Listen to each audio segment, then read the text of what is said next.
Bandits kill scores in midnight attack in Kaduna. Women protest and shut down Abuja Road.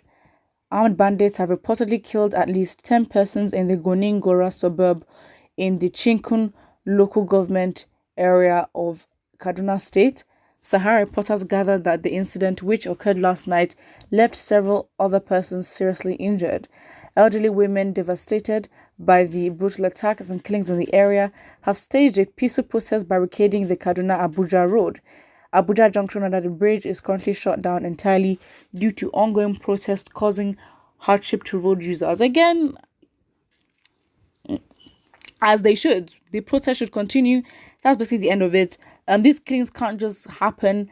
Banditry. I mean, to be honest, if there's any revolt, a proper revolution, there's any protest, as in peaceful or not peaceful, but any sort of uprising, it should come from the north. They've been through so much for them to be quiet or to just look like there's is the inactivity for me.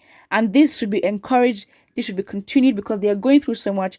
At this point, the probability of you dying at this point is too high if you're in the north.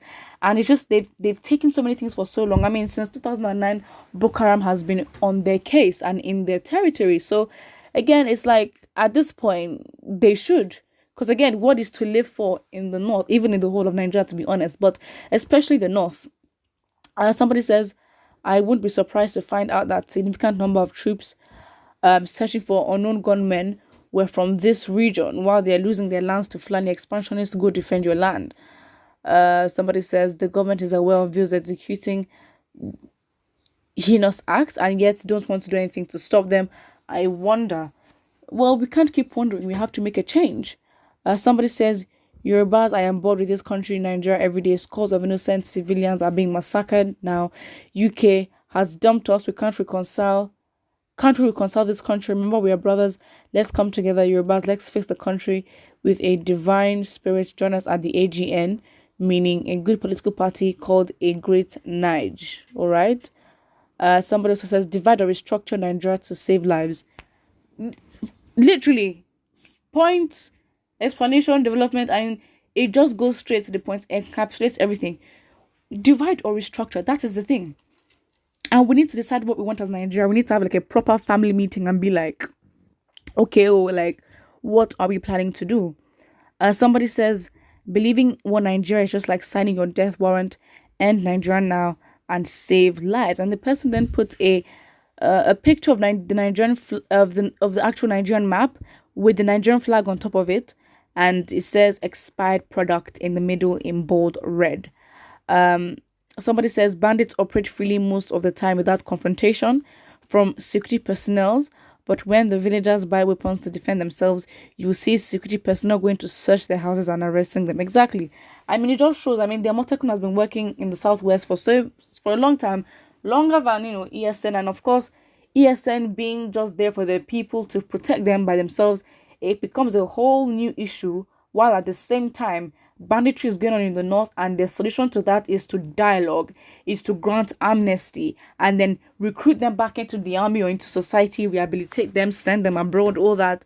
However, in places where they're trying to defend themselves, when in fact they even try to follow protocol by reporting this to the right authorities, and then their efforts get trampled upon, and then they try to defend themselves, it's a problem. So you should have the cycle of frustrating Nigerians, and from the leadership to the actual subjects, there's just this hardship and this inflicting of suppression that just goes on. It doesn't make sense. Someone says we need competent leaders to stop this nonsense. That's why I hope Buhari will be present one day to secure the country. So what is he doing now? I don't understand. What? It's not even of competent leaders. The whole space needs to be abolished, and we repeat it again, because again, you can be good, but then your environment can be a huge factor to literally hinder and squander and literally suppress and put a barrier towards doing what you want, because again, your environment reflects on you, and of course they can frustrate your efforts depending or despite your intentions. Someone says, I seriously believe that one day Buhari will become president of this country and stop all the. I'm not gonna read that because this is actually a joke. Somebody says the operation theater commander of banditry in Kaduna is the state governor himself, who is even fooling who in this our country safe. Reports has it that terrorists are operating in Nigeria state, and you're telling us that bandits are killing people in Kaduna. So please, what is the difference?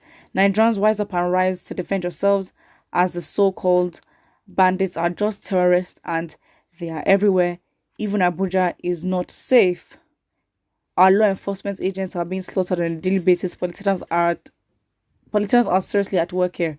Are you sure about that? But yeah, at this point, I don't know. It's such a bad situation because police stations, especially in the southeast, are being raided. As in, the people that are meant to protect us are literally being unprotected and they can't protect themselves. I mean, if almost 2,000 inmates can be allowed to go scot-free, it doesn't make sense. And again, the police signifies security. So again, it's like if bandits can break into the police station, I mean, the police station should be built in such a way where there's high-tech security and technology to enter, to leave, fire exits, the way it should be made to sort of prevent, again, things happens, yes, but it's a police station. It should be built differently, in my opinion. Not, you don't build like as if it's one kind of project that you bought land 10 years ago and you're building it little by little. The money is there, and the government literally can invest in it because nothing stops them from traveling abroad, sending their kids abroad into expensive schools at the expense of our taxes and our living and our own education and economic welfare. Can you imagine? Somebody says, when the people protest, you will see the might of the Nigerian police. Exactly. But when it comes to tackling bandits, they would disappear. Very true. And it's like when we protest, if the police can actually understand that we're protesting for them, for a better Nigeria that would actually benefit them, then I guess they might have the sense. But again, you'd think that some people will think like you, but they don't. So yeah, it's sad. Someone says you will suffer most in this country just because of your unbelievable capacity not to use your brain when it comes to religion, unity, and country matters. Enjoy. All right. Someone says buy guns and defend yourself. I mean, at this point, how do you go about it? Because if you try to follow protocol, you're frustrated. If you don't, then they'll frustrate you again for not following the protocol. I mean, it's so sad. Put more solutions to this in the comment section below and don't forget to like and subscribe.